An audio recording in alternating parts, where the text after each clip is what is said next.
Okay, so I don't know how long this video is going to be, but this is basically how I edit some photos. So I'm only going to do the filter part, so we're not going to enter into Photoshop to do the selective colors. We're just going to make a filter, just the first phase. Yeah, I'm not going to retouch anything.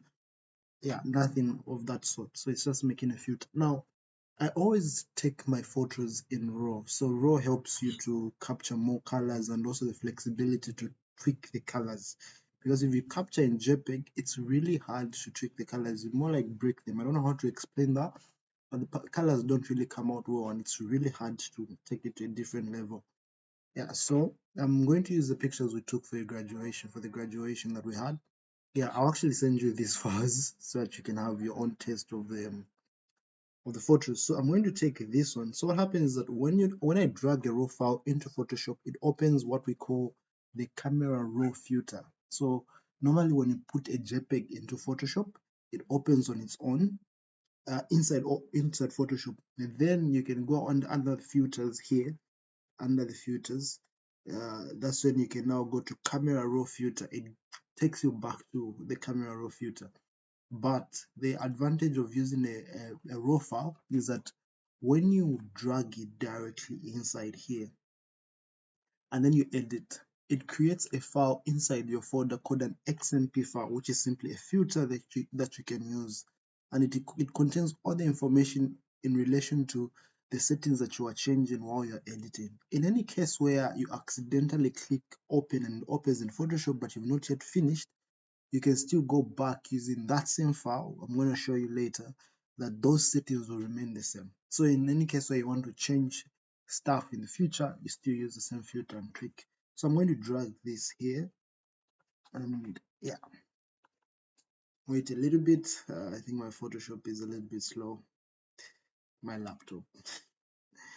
Yeah, so we are open. Yeah, so now the very first thing I always try to do when I'm editing photos is alignment. You can see that there's too much space on your right and less space on my left. I can leave it like that. It depends with your style that you're going for and also you as an artist or whatever you are following. Or I can try to resize it. I think this is just basic knowledge. Resize it a bit like that. Then take it a bit there so that it looks a little bit symmetrical. That's what we're going for. So it can look a little bit symmetrical. Step number one. Okay, now we have something to work on. So the very first thing that I try to do always is I always start with the third one, which is the highlights, but today we're going to start with the exposure. So the exposure simply brightens the picture, in like it brightens everything. So if you've got like parts where it was you had highlighted too much while you are taking the photo, it was too much lit, it's going to be highly exposed. So I'm going to drag this a little bit just to see how much I want that picture to be bright. But I also want to tell you that depending on the screen that you're using, there's usually a challenge in terms of how much brightness you're putting on your screen and what you see on the phone when you drag it to the phone. That's also another challenge that I usually have. But I don't know what screen you're using. Maybe your screen can actually show you something very clear. But this is a challenge I usually have. Now, the contrast. Now, the contrast actually changes the highlights and the shadows at the same time. So if I'm dragging this way, I'm I'm changing the highlights and the shadows, brightening the highlights and then darkening the shadows at the same time. So I can drag it however I want, or I can leave it. Sometimes I just usually take it to the left so that it makes it a little bit whitish. Then I'm going to correct it afterwards. Then now I can start working on the highlights, the shadows. Always for me, the highlights, I always turn them to the last. Now, what do the highlights do when you turn them way low? You will notice that the shirt, the white shirt, where it was, you can't see the details of the white shirt. I think it's a similar thing even here. You can't really see the details, but when you reduce, you begin now to see the details of the shade. That's the idea of the highlights. So you always take them, not always, depending on the art or particular photo you're editing, but you can reduce the highlights so that you can see the details in your photos. Then the shadows. Shadows, it depends with whatever you want to do. You can either increase them or reduce them, depending on how you want the photo to look like. So in our case, we're going to just brighten the shadows a little bit so that we have some sort of an even photo in terms of uh, how the photo is looking like. Yeah, the whites, similar thing. The whites, this one is just simply for the whites. You can either brighten them up or darken them a bit. Now, the problem with brightening up, depending on the lighting again, like when you're taking photos, the amount of light that is going to hit the white clothing affects so much how the picture is going to come out. It's usually a challenge with whites. So you can try to reduce it. So in our case, we're going to reduce it a bit, but you can see there's not much of a significance. But when you enter inside Photoshop, that's when you can make the white look even way whiter. Yeah, then the blacks you can leave it like that, or if you notice, if I turn it like that, it's more like working as a shadow thing. But anything that is looking a little bit darker, it tends to darken it further when you're going to the left, then brightens it up when you're going to the right. So I'm going to leave it just like that. I'm not going to touch anything.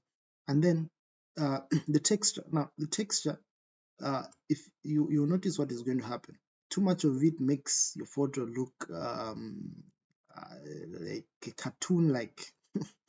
Yeah, then the clarity, when you reduce the clarity, you're making your photos look very smooth. When you increase it, now this is what happens when you increase the clarity. The clarity, it's more like you're setting apart your subjects. So if I was to increase the clarity, the subjects are illuminated and they become more separate, more, it's more like you're giving more visual appearance to your subjects. So we're just going to do a little bit of it. We're not going to touch the texture. We just want the skin to be as smooth as it is, and also the clarity a little bit. The haze, now the haze normally is used when there's too much brightness, or what we call flared. I don't know what name I can use. But normally, even in our case, the haze, if I take it to the left, it becomes a little bit brighter. If I take it to the right, it comes a little bit darker. So it's more like removing those whitish things in your photo. So in this case, I'm just going to do a little bit of it because I love how it's coming out. Love how it's coming out. So a little bit of it. Now, the other thing with filters is that it's a trial and error sometimes. You can master, of course, the first part where you know how you want the slides to be moving, but it's a trial and error. You're trying to see how it's going to come out. Mastery also comes in when you try so much of it such that you now know how your filters are going to look because you've tried so many experiments. Here there are so many permutations of how many filters you can come up. Yeah, the vibrance. Now, vibrance and saturation are similar, but the difference is that the saturation, you are increasing all the colors at once. And you have to be careful with this. You're increasing all the colors at once. Then the vibrance, you are increasing the lesser colors. In other words, there are all the colors here, but there are those colors that look way lower than the other. So what you're trying to do is that when you're increasing the vibrance, you're increasing those colors that are not dominant to be at the same level with the colors that are dominant in the photo. So I usually just drag this a little bit because sometimes you may not know how the colors are coming up when you're taking the photo. So I'll just increase a little bit of it. You can see the blues are coming to life. Blues are coming to life. Then now we are done with the basics. This is just the basic. Yeah, so every time you are done with this, it usually it shows you the toggle visibility where you can check that this has been done already. So I can go here and do the before and the after. The before and the after. At least I'm moving a step now. So now we go to the curves. Now the curves here, what I only work on is this adjustment. So I'm adjusting the highlights, the lights, the darkness, the shadows. Now here I'm taking it at top notch. Here the basics, the exposure and everything, it doesn't do a really much, it doesn't do much of a job when it comes to, really grinding it out in terms of the highlights, the lights, dark. So you'll notice that if I'm using the curve, I can actually just drag the curve however I want. You can mess the famous S curve. whichever, and there are so many points on the curve. Now I'm not gonna do that, so I'm just gonna do Control plus Z, Control plus Z, so that I can remove all the curves. Okay, now what I'm going to do is that I'm going to use this. The highlights, the lights, the darks, the shadows are all here. So I'm just going to be using the sliders. Then the curve is going to be changing according to what the sliders is showing. So I'll reduce the highlights a bit again. You'll notice this is turning here. Then the lights, so the picture can look a little bit brighter. You will notice it's increasing. Then the darks. Now this time, those dark places like these parts, I want them to brighten up a bit. Yeah, then the shadows as well, even further, but I don't want the shadows to be too much because I want the picture to be to not be whitish, if that's the term that I can use. So yeah, there, and we're done with the curve. Now I don't do anything on the detail unless if I want to sharpen or add some noise. It depends with the artistic way that you want to go for, but for me, this is a professional photo. It looks just good, just like this. I'm not going to do anything with the noise reduction because it doesn't have noise already, so I'm just going to leave it. So you can play with these things to check in terms of how you want your picture to be. Yeah, so uh, color mix. Now this is a very important part of this camera raw filter. So this color mix is one how you're going to tweak individual colors, and what you do here is going to change the overall look of the image. Not the overall look, but most of it. So first things first, I usually go to the oranges, because the oranges, if you notice, your skin is a little bit orange or red. Yeah, and you want to make sure that your skin looks natural. It doesn't have to look too reddish and also too orangish, but it just has to look a little bit within there. But of course, whatever you tweak here is going to change everywhere. Even these other colors are going to change. So there's what we call the hue, the saturation, and the luminance for each color. The hue is the color. Hue is just a different name for color. It's the same thing. So hue here is the color. So this is the color that we have, orange, with different shades of the orange here. So if I go to blue, there are different shades of the blue. Now the thing is that you will notice that if I click on green here, and then I'm dragging the green to the left, it goes to the next color. If I'm dragging the green to the right, it goes to the next color. It's a similar thing. Even the blue, similar thing. If I drag it to the left, it goes to aqua. If I drag it to the right, it goes to magenta. So it's always in between. That's the principle. And then the saturation is how much of that color you want to be intense. And the luminance is how bright or dark your color is. So, like I said, I'm going to start with the oranges. I'm going to add a little bit of a saturation to the skin tone, just to add a little bit of that. If I do too much, you see it turning red. So just a bit of it, and I want to make you guys to be look a little bit brighter, just a bit. Then I'll go to the reds, reduce the reds a bit. I usually reduce the reds, but remember, you reduce the red, the necktie reduces. So I'll try to keep it. I'll try to increase it so that I brighten the red there, and then darken it a bit. No, I think brighten it a bit. I'll leave it as it is. Now, here I'm changing the colors that I'm seeing in the photo. You don't change all the colors. So I'll go to the blue. I've seen you guys are wearing blue jackets. So maybe it's a black one. Then I'm going to increase the blue, but then the saturation of the blue, I can either brighten you guys up or darken. But you see, if I darken, it's also affecting the white. So what am I going to do? I'm going to brighten it a bit because I want the jackets to pop out. Okay, now we're not going to touch anything here, or we can actually change the oranges to green. You've seen the green. This part here is changing. It was here.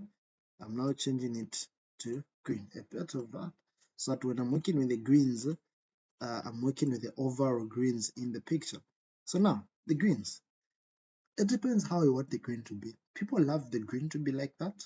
Others want it to be, you see how it's changing. uh, then you can reduce the saturation or increase the saturation depending on how you want it to be. So for me, I love how the green is, but I'm just going to um, increase the hue a little bit just to change it a little bit. Then the saturation, I want to try if it's more or less. I think less of it is giving it that dark, rich green. Then the luminance, because it's darker, so I want to brighten it just a bit. Yeah. Now, if I was to toggle here normally, this is the before, this is the after. At least we've changed a little bit of that. Okay. Now, so we've done the basics, we've done the curves, we've done the color mix. The next thing is the color grading, then the optics. These others I don't usually touch. The optics I don't touch anything here. The geometry is resizing your image depending on how you captured it. This usually is in relation to angles, how you took the picture, etc. Then effects, I don't touch anything. I can touch a little bit of vignetting if I want. Vignetting is simply adding darks in your corners. So when you drag it to your right, it becomes brighter, and drag it to the left, it becomes darker. And usually you can leave it at that, so you more like illuminate the subject. But I don't want to put the vignetting, I just want it to be flat like that. Then you can add a little bit of grains depending on how you want the photo to be. If you want it to be stylistic, especially street photography, you can put a little bit of grains depending on your style again.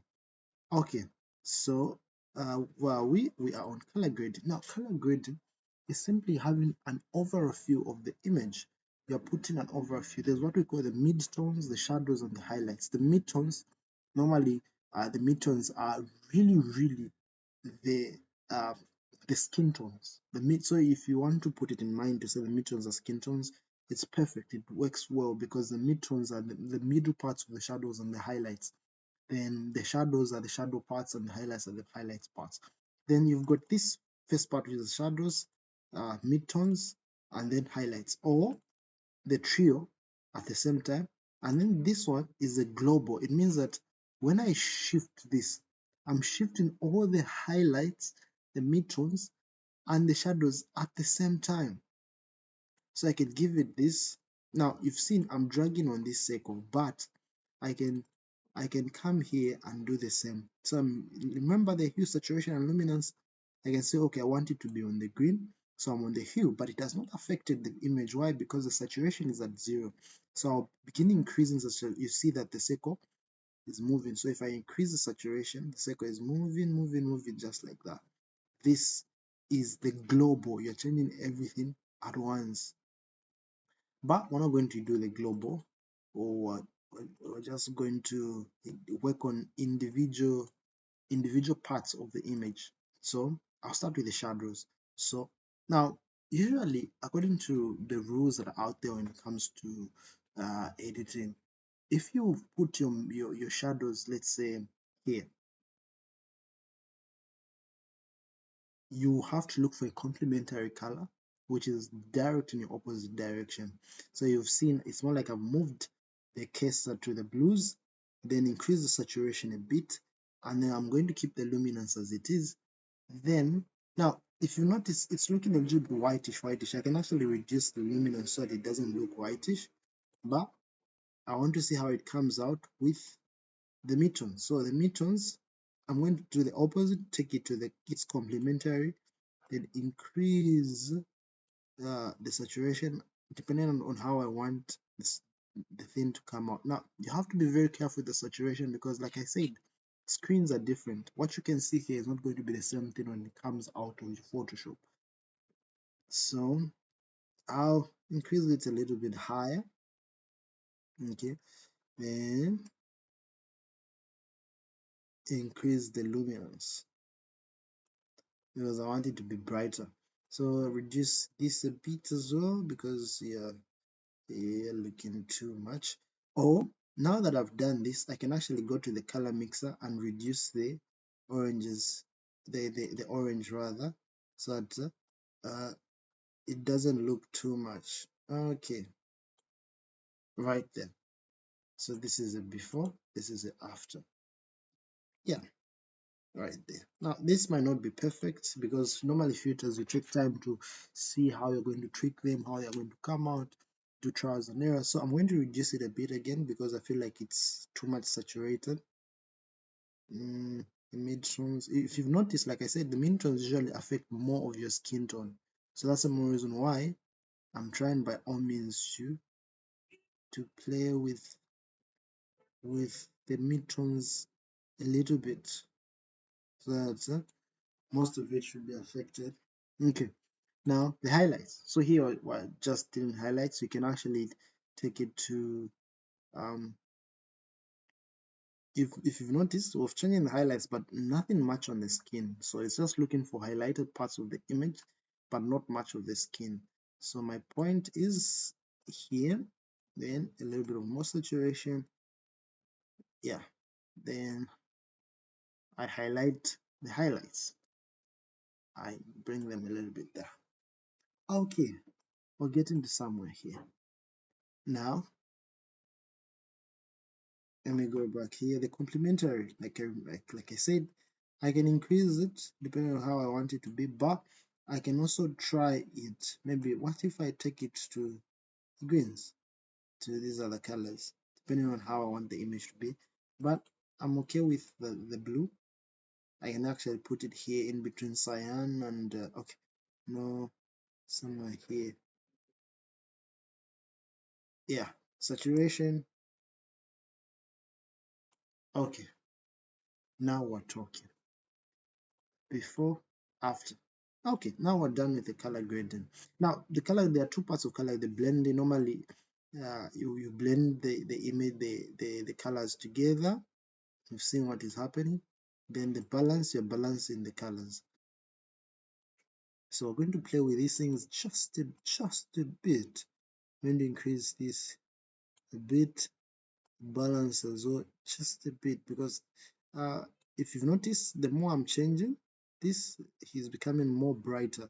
So I have to be careful with this. Maybe I take it to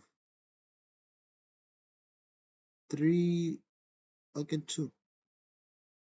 Okay, I think we're done here with the color grading. The last thing now, I don't touch the effects. I've already explained this, is the calibration. The only thing I do here is the blue primary color. I take the saturation a little bit further. Now, if you've noticed, the blues are coming to life more. The reds are also trying to come to life as well. So if I do too much of it, see what is going to happen. So I have to be careful. So what I'm going to do is that I'm going to leave it at somewhere here, but I'm seeing that the reds are becoming too much. I'll come to the reds and reduce their saturation a bit. Yeah. So now this is our final filter. So when you're done now, these are several options. You can come here and say save image. You save as a JPEG. When you save as a JPEG, it goes in the file where you're editing it, where you got it from. And then if you want to save this as a preset inside Photoshop, you can say create preset, then you follow the steps, or you can come to save settings. Then you save settings and then you save here, then you go to image. So we're going to go to all these. I have several filters that I've made. Desktop, then I'm going to look for Chimwemwe. This way, then I'm going to say I'll name this one as Chimwemwe grad filter. Now, like I said,